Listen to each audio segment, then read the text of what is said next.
You're listening to the Onside Podcast, the podcast for innovation-driven entrepreneurship here in Atlantic Canada. I'm your host, Alex McCann, and this is Season 2, Episode 16, and our theme is the bioeconomy, supporting innovation in unlikely places. Today, we welcome back our guest, Beth Mason, President and CEO of the Verschuren Centre. Beth was appointed CEO of the Verschuren Centre in 2017. Her forward-thinking mindset helps connect large industry and community partners to develop and demonstrate innovative, clean solutions. She is committed to enabling client success by ensuring core business activities and growth plans align with client needs. Beth has also held positions with Saputo as the Manager Dairy Derivatives and as an Industrial Research Fellow at Cape Breton University. All right, Beth, thanks so much for joining us once again on the Onside Podcast. For folks who didn't get a chance to hear a little bit about you last time, can you share a little bit of your background and story? Who is Beth and how did you end up at the Verschuren Centre? Yeah, well, number one, that's a mystery. Number two, I have a varied background from being an entrepreneur myself, working with large multinationals, working with government.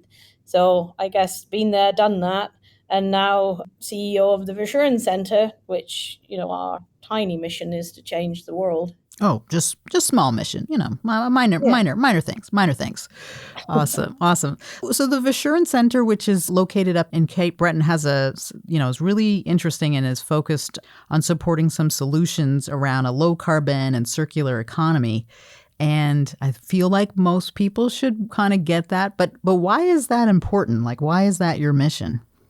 If we don't, I think we know full well where we're going in terms of our climate. So, I don't think there's much question anymore. We're in a climate crisis and we have to move fast to fix it. So one of those pieces is, as humans, we're very, very wasteful. We're wasteful in energy. We're wasteful in food. All of which have become quite heightened to people right now in the fact that inflation has caused those things to become very expensive. And maybe that helps people realize the true value of them. We've never paid enough for our energy. We've never paid enough for our food. And that's horrible to say when we have, food insecurity in our country. But I think when you look at the waste in the system, circularity is important because what it does is it recovers what we've already paid to produce and are not fully utilizing. And if we do that, if you take food production by way of an example, and the fact that the population is going to increase to X million by 2050, there is only a limited land resource that's available for food production in the world. So if we waste 50% and instead we recover that through circular means of upcycling into high value molecules and enhancing agriculture itself, then on a limited land mass, we could feed twice as many people. And when you think about it in those simplistic terms, it's actually quite shocking. That's one of the very reasons that we exist, is to basically add those efficiencies to our economy. Yeah, it's interesting. I think about my children. Sometimes I get, I'm all about composting. I love composting. But sometimes I see, the banana or the fruit or, things go in the compost and, love compost. But I actually get really upset because I tried to tell them, I was like, do you know how much energy it took to grow that tomato or banana, how much energy it took to drive it across or ship it here, to refrigerate it or keep it cool so that it could, be the right color so that the consumer would get it. And then, maybe someone didn't buy it and then it didn't get picked up from the 50% bin, that they have at the store. And hopefully, someone, like an Outcast Foods or somebody picks it up and tries to recycle it into a useful protein source. But if it doesn't, it just is completely wasted. And I don't think we think about what that actual cost is to produce that banana or tomato or any of those kinds of things. So it's a real problem. It's a real problem that needs a lot of focus. Well, I know at the Verschuren Centre, you've done quite a lot of work over the last number of years to build some capacity around, marine extraction, fermentation technology, a lot of the labs and things that you've put there. Has that been difficult to do in a place like Cape Breton, or has it not been that difficult? It's funny, I never thought about what we do as an economic stimulus. Hmm. To me, we do it because it needs doing. We happen to do it in Cape Breton, but in actual fact, it's advantageous to do it in a more rural area because we have space that's more affordable and we have resources. So, is it difficult to do in Cape Breton? Cape Breton has its own challenges. And, when I first came here, it reminded me of Wales and the north of England in that post-industrial era where there was a sort of deadlock, where Hmm. nobody could see the way to the future with the closure of that era of industrial revolution. Mm-hmm. So it takes a little bit to move that bar. I guess I decided the way to do that is to say, there's where we need to be. Mm-hmm. We're going to go there right now, and we'll worry about how we got there afterwards. Mm-hmm. And I think that's very much the mindset we have to take within rural communities, in that there's very much always been a focus and a safety in primary commodity production because it does serve a local economic development. The beauty of a lot of clean technologies is they're modularized. So we can drop those into communities where those primary resources are. And now you've actually upcycled the value of it, added jobs. Mm-hmm. So it was never really as obvious initially as it is now to me that moving and transitioning our economy into the new economy is actually an economic stimulus. Mm-hmm. And I think, there's always been an argument that, if we go to renewables, then it's going to cost more, et cetera, et cetera. It doesn't. Mm-hmm. What it does is it reinvigorates the local economy. Interesting. And we touched on this just a moment ago, but I'm interested in this idea about the connection to local community. And I have seen, whether it's for different biofuels and things like that, where you can have little module units and be close to your source of feedstock and, things like that. And then we were just talking about kind of food security and growing global population. But what are some opportunities for kind of some of the traditional industries that are, around either Cape Breton or Nova Scotia, or I guess I would say Atlantic Canada? What are some things that they could be thinking about as they think about, maybe there's a local opportunity that I could connect my fish processing industry to, or something like that, or, I've got a whole bunch of ag waste products that are just kind of sitting there. Like, what is the opportunity for some of those kind of traditional industries to connect to this opportunity? Well, I think you identified that there's a primary resource. So, let's say fish production, maybe 50% of a fish that's produced or caught goes into the food chain. The rest of it has incurred a cost, whether that was a cost of production or a cost of nutrients, and it's not fully utilized. So, coming from the dairy industry, or a large dairy company, the mission was always, we make cheese, we don't do anything else. And that's absolutely true. You should stick with your primary production that you're good at, but you should partner with someone who could add that value. That's what I would say. Because you have, in what's considered waste or a co-product, you actually have the basis of what can be a high value addition to that local economy. But it doesn't mean that same person should own the entire production chain. The beauty of clean tech is it fits right in the middle between that primary production and the manufacturer who could be the recipient of that higher value molecule. And it generates a whole other sector of resource use, of employment, of technical skills, and materials to feed manufacturing. So, gone, I think, are the days where one large company needs to do everything. I think we've got to learn to work together and create those pipelines to success. Yeah, it's something that we've been in our work at Onsite talking about quite a lot, is this idea around, especially helping with rural communities, creating value-added production and opportunity and things like that. So not getting rid of, I love to eat apples. We need to have apples. Not dissuading folks from doing that. But what are those other things that could be added to create that value pipeline? And you're right. You don't have to do all of the things. You just probably need to find kind of what the right opportunities, what's your comparative advantage in your area, and finding the right partners that can help you kind of get to that. And then also, on the other side, perhaps on reaching, markets that need those sort of products. The Verschuren Centre has been really kind of at the center in the last little while around helping companies to kind of grow and scale.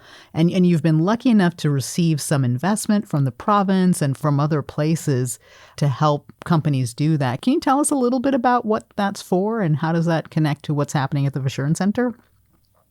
Yeah, I think our provincial partners recognized the economic potential of what the services the VC provides are. And some of that, by way of example, is like the first 11 companies through here hired 51 people in the first year and raised probably like 16 million investment. Well, there are not many other things that you can drop in a year's time that will generate that in what is, in effect, in Cape Breton, a largely rural area. And so the funds that it was ECDEV that provided those to expand what we do, is to help us expand so that we can do twice as much as we do right now, but we can also go that last step, which we call 10X. That was to support the expansion into the 10,000 litre biomanufacturing line, which is really going to be a one of a kind in Canada. So, to see that investment in something of that magnitude for Canada, I think is really encouraging. And what kind of companies do you think will be able to take advantage of? Obviously, the ones that are at the Verschuren Centre, but are there other companies kind of across Canada or globally that would be interested in what you're trying to do? Yeah, I mean, if you want the next closest thing to what we do, it would be Biobase Europe, which is in Belgium. So you have a long way to travel to get the same kind of capacity. So all things SynBio, all things biomanufacturing are companies that would be interested in what we do. The other piece of what we'll have is really the equivalent of any kind of food and beverage manufacturing facility. We just happen, instead of brewing beer from yeast, we brew all kinds of value molecules from other species. So when you think about what it is, it's an industrial facility. We also intend to add to that, thermal energy aspects where we green that last piece of the cost of production of sustainable materials. And so there'll be other, thermal energy technology providers that'll come and co-locate at that facility. So we hit the entire value chain of sustainable molecule production. Okay. Interesting. So that is, and that's something that you've been working towards at the Verschuren Centre, kind of that extra.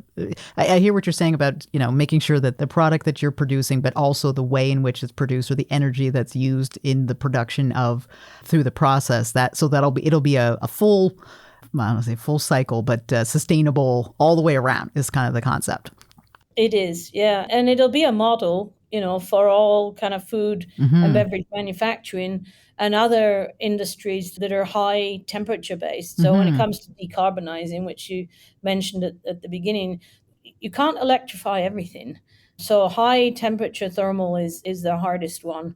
And that's the basis of a lot of manufacturing. So we'll serve as a model for how to do that, how to green that aspect of production and manufacturing. That's interesting. I mean, there's such a huge movement right now, whether it's like people who are, having all the B Corps or, purpose-led companies or the demand from consumers about, how is this product, all those kinds of things. So that's a really interesting push from a product development sort of standpoint, consumer standpoint, and just environmental impact standpoint as well. So that's fantastic. I can't wait to see that sort of move into, maybe there'll be a stamp, on the back of a bag or something of product. It'll say like, Verschuren Centre certified or something like that. I think that would be great. Have there been some, you talked a little bit about investment from the province and things like that. Have there been other partnerships that have been, kind of useful, whether it's with the Cape Breton University or community partnerships that have been sort of very meaningful or useful kind of in the last little while as you're, moving in the direction that you are? Yeah, that's key to what we do is partnering. We've had some great connectivity with InnovaCorp through our Ascend Bio program. Paul Richards has been instrumental in that. We've got some excellent connectivity between ourselves and our manufacturing sector through NSBI, Mm-hmm. Rhonda McDougall helps us in that regard. So we kind of have a core team, including the Innovation Hub and Rod, Mm-hmm. that kind of, I think, actually has been instrumental in connecting all of those entities, because I think, like all of these things, people tend to operate in their own zone. And my complaint when I first came was, look, I need you all to work together. I need you all to help. And so locally, that's been a really big support.